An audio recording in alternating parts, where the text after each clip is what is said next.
बात जुर्म से जूझते आवाम की हो या समाज में बढ़ते क्राइम ग्राफ की, अपराध की हर सूरत के पीछे छिपा होता है कोई ना कोई गुनहगार। नमस्कार, मैं हूं आपके साथ अलीम अतहर। तफ्तीश की राह में आने वाली हर कड़ी सुराग बनकर पहुंचाती है गुनहगारों को सलाखों के पीछे। आप बने रहिए हमारे साथ, क्योंकि हर जुर्म के खिलाफ हमारी तफ्तीश लगातार जारी है।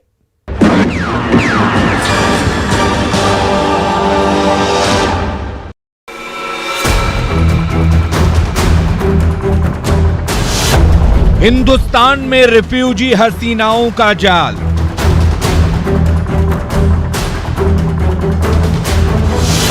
साजिश बांग्लादेश टू जम्मू कश्मीर नाकाम।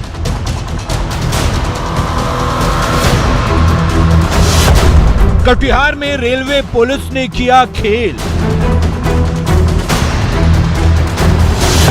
फेक आधार कार्ड वाली साजिश फेल।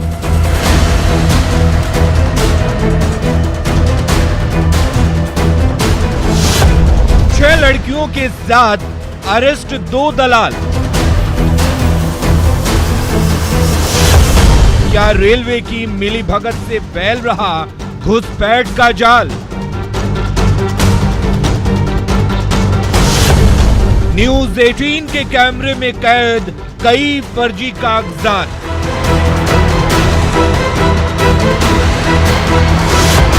रिफ्यूजी हसीनाओं का क्या है आधार?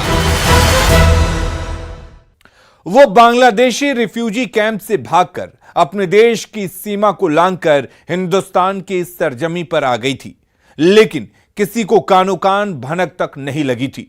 गुवाहाटी आने के बाद वहां सभी ने अपनी अपनी पहचान पत्र बनवाए। मुकम्मल तैयारी के बाद सभी ने 3rd AC का टिकट बुक किया और 30 अगस्त को पूर्वोत्तर संपर्क क्रांति एक्सप्रेस में बैठकर अपनी मंजिल की ओर निकल पड़े। रफ्तार भरती ट्रेन आगे बढ़ रही थी। इसी बीच रेलवे इंटेलिजेंस को सूचना मिली कि कुछ लड़कियों को लेकर 2 पुरुष जा रहे हैं, जो बांग्लादेश के रिफ्यूजी कैंप से फरार हुई हैं। उसके बाद रेलवे पुलिस की नींद खुली और वो एक्शन में आ गई। न्यू जलपाईगुड़ी में पुलिस ने सभी को डिटेन कर लिया और पूछताछ शुरू कर दी। जब पहचान पत्र और आधार कार्ड की जांच की गई तो सभी फेक निकले। अब सवाल यह है कि इन रिफ्यूजी हसीनाओं की क्या है आधार?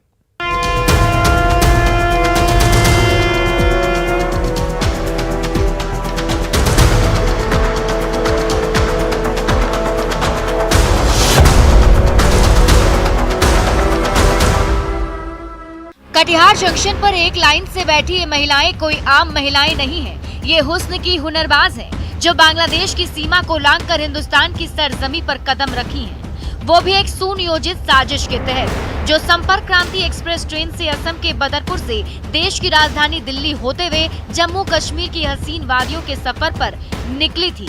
लेकिन ये सोचकर कि भारत की पुलिस और इंटेलिजेंस को चकमा दे देंगी, लेकिन ऐसा हुआ नहीं।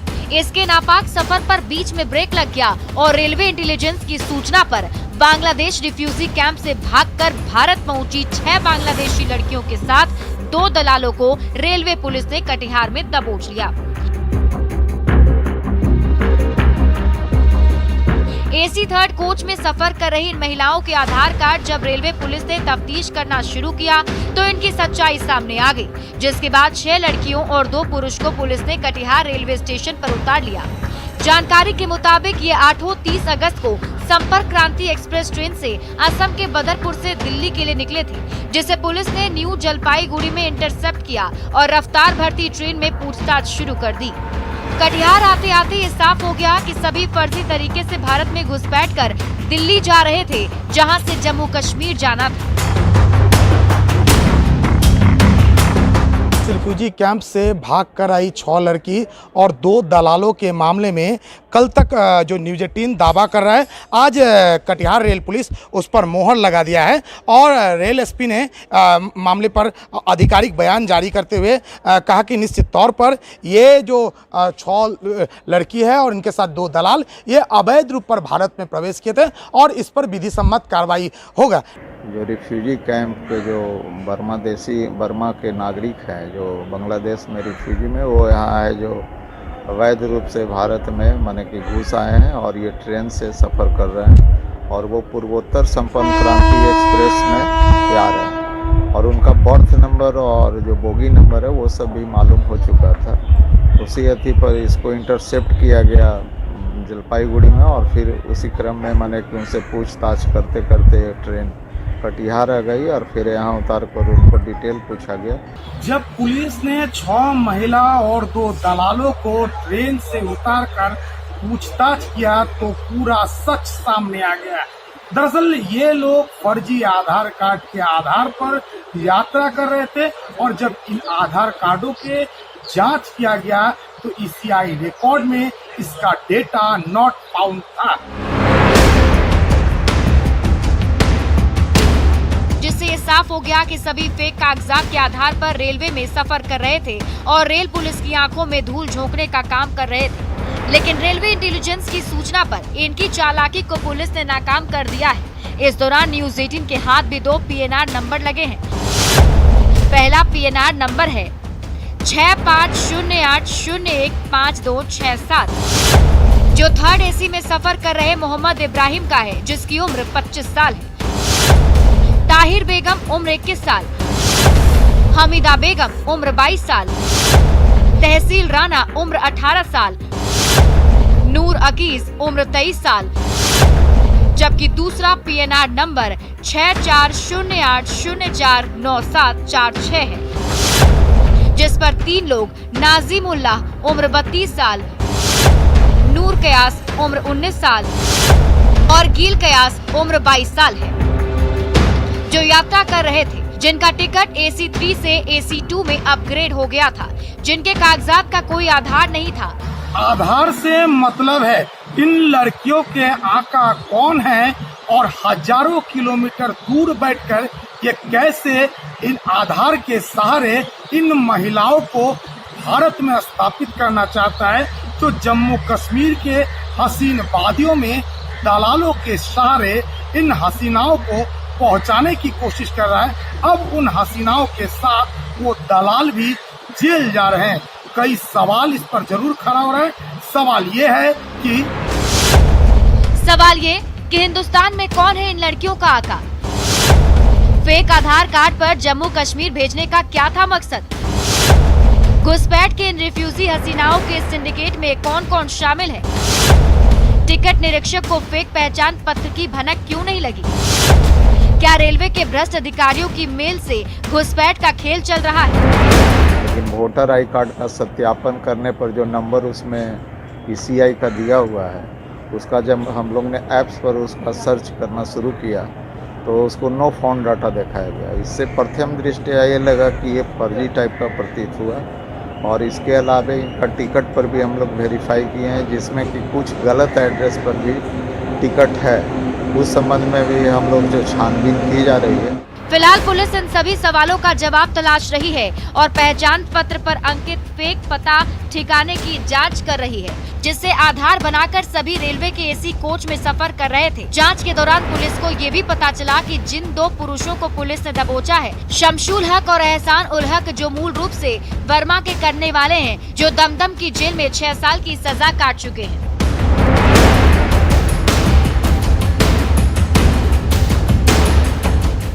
जो अंसारुल हक जो वर्तमान में ये भी है, जो बांग्लादेश मूल रूप से ये बर्मा के निवासी है, नागरिक हैं और ये भी उस पूर्व पहले मैंने कि 6 साल पूर्व ये भी बताए कि इनसे पूछने पर पता लगा कि ये भी जेल जा चुके हैं। लगभग 6 साल तक ये दमदम जेल में कलकत्ता में रह चुके हैं।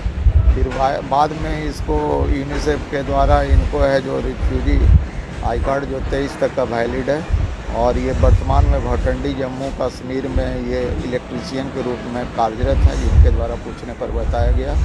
लेकिन इन्हीं के मार्फत से इन लड़कियों को या महिलाओं को ले जाया जा रहा था। जब पुलिस ने इन दोनों को पकड़कर सख्ती से पूछताछ किया तो इन दोनों दलालों ने बताया कि नजीमुल्लाह ने 12,000 रुपया इन लोगों को, इन लड़कियों को ठिकाने तक पहुंचाने के लिए दिया था।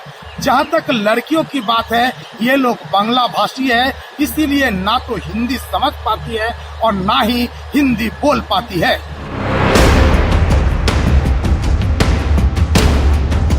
ऐसे में ये सभी लड़कियां जम्मू कश्मीर जाकर क्या करने वाली थी, ये किसी को पता नहीं।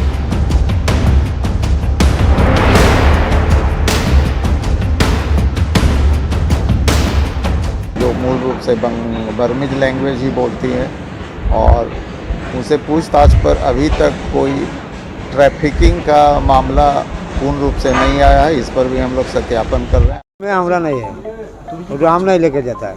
अच्छा, कहाँ लेके लोग क्या कर रहा था?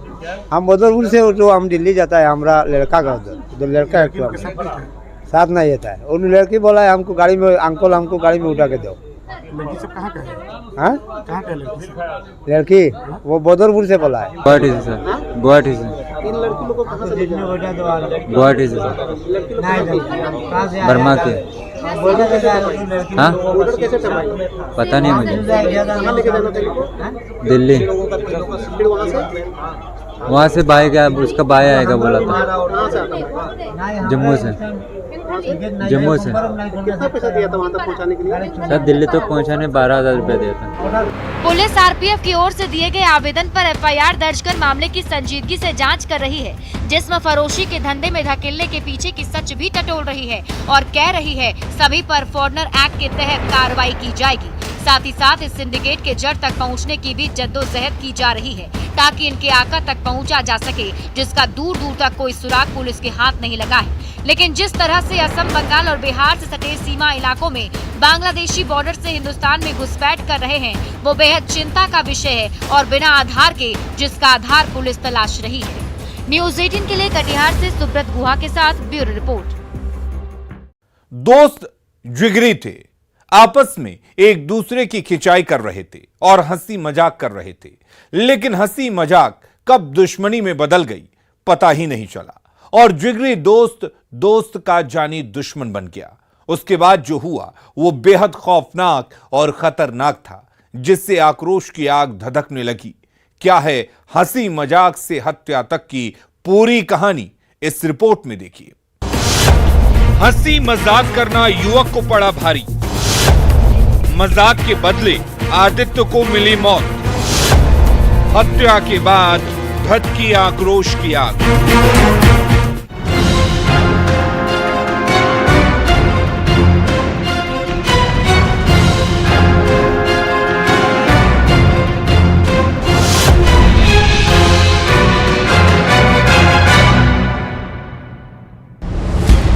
शरीर पर चाकू का जख्म लिए मौत की आगोश में सोया युवक। रेलवे फाटक के सामने धधकी ये आग, सड़क जाम कर रोते बिलखते परिजन।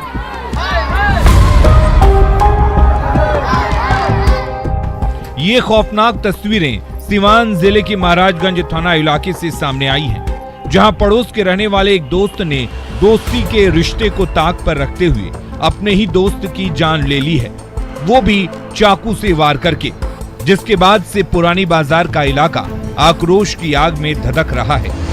घर के आंगन से लेकर सड़क तक चीख पुकार और चित्कार की आवाजें गूंज रही हैं और पीड़ित परिजन पुलिस प्रशासन से आरोपी की गिरफ्तारी की मांग कर रहे हैं, जो अभी भी पुलिस की गिरफ्त से बाहर है और पुलिस उसकी गिरफ्तारी को लेकर खाक छान रही है।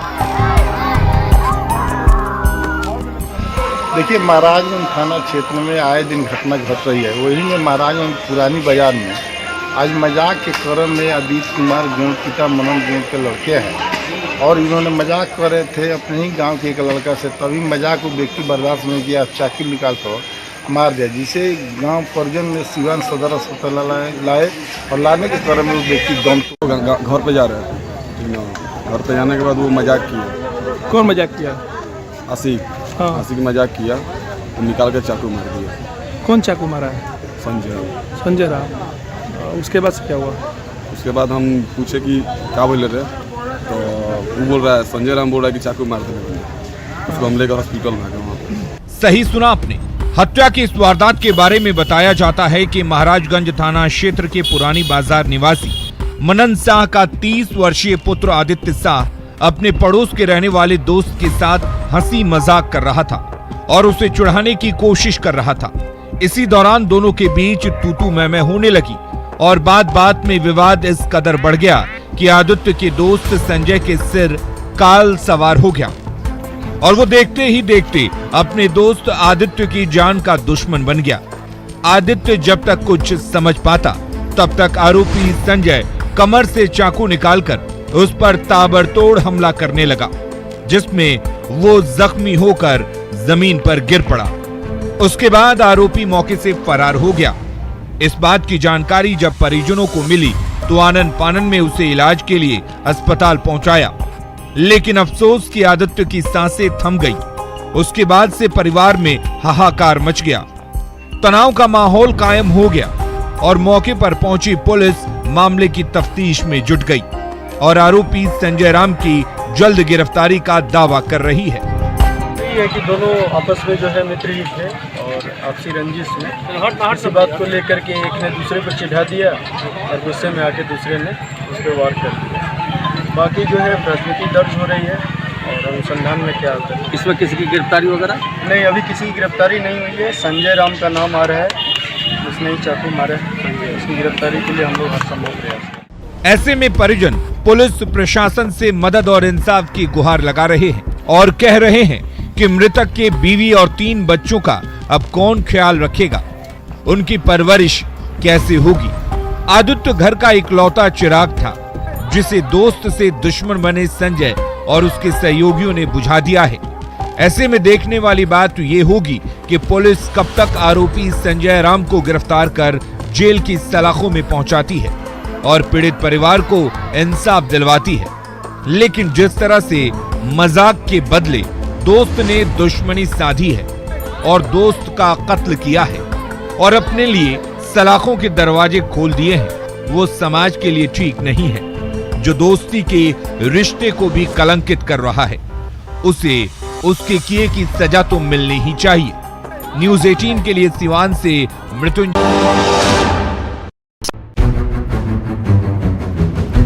सीधी घाट पे, इस घाट की पहले मैं स्थिति दिखाना चाहता हूँ कि यहाँ से गंगा जी तक जाने में काफ़ी सीढ़ियाँ थी, लेकिन सभी सीढ़ियाँ जो है वो अब बिल्कुल ही डूब चुकी है। और डूबने का ये आलम है कि जो गंगा जी है वो सीधी घाट तक आने वाले का जो पथ है वहाँ तक वो पानी पहुँच गया। आप देख सकते हैं कि जो वहाँ पे बाइक लगे हैं, लोग साइकिल लेके गंगा जी में आ जाते हैं। तो ये कहा जा सकता है कि जो गंगा है सीधी घाट का जो मोहल्ला है उस मोहल्ले तक चला गया है। जो बच्चे हैं यहाँ के जो बच्चे हैं उनको अटगलियाँ करने को एक साधन मिल गया है। हालांकि ये काफ़ी खतरनाक साबित हो सकता है बच्चों के लिए। बिहार में बाढ़ की स्थिति हर साल ऐसे ही लोगों को परेशान करती है। भौगोलिक वजहों से भले ही हर बार निचला इलाका बाढ़ के पानी की चपेट में आता हो, लेकिन सरकार और प्रशासन की मुकम्मल तैयारी समय रहते नहीं होने की वजह से जनजीवन प्रभावित होता रहता है। दावे चाहे जितने भी कर लिए जाएं, लेकिन हालात हर बार उम्मीदों पर पानी फिर जाता है। Bureau report, news 18।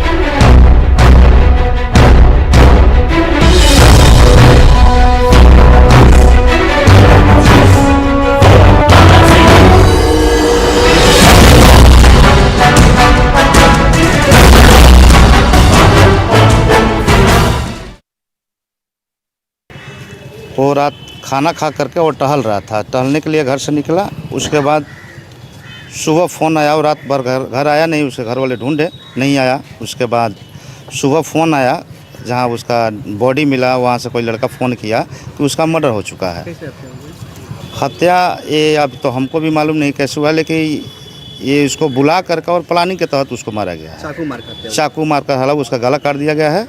हमरे चाहिए कि केहू ले खान जगह मरले वालों का पकड़ा जाए, बस मालिक नहीं के, गार्जियन नहीं के, हमनी घर में गार्जियन केहू नहीं के, बस एगो उड़नी है, उहे के लोग भीड़ के मुंगा दे बैठे, घर में हमनी सबके केहू नहीं के, ना हमर ससुर भाई ना हमर मालिक मनी घर केहू नहीं के हमर घर बस।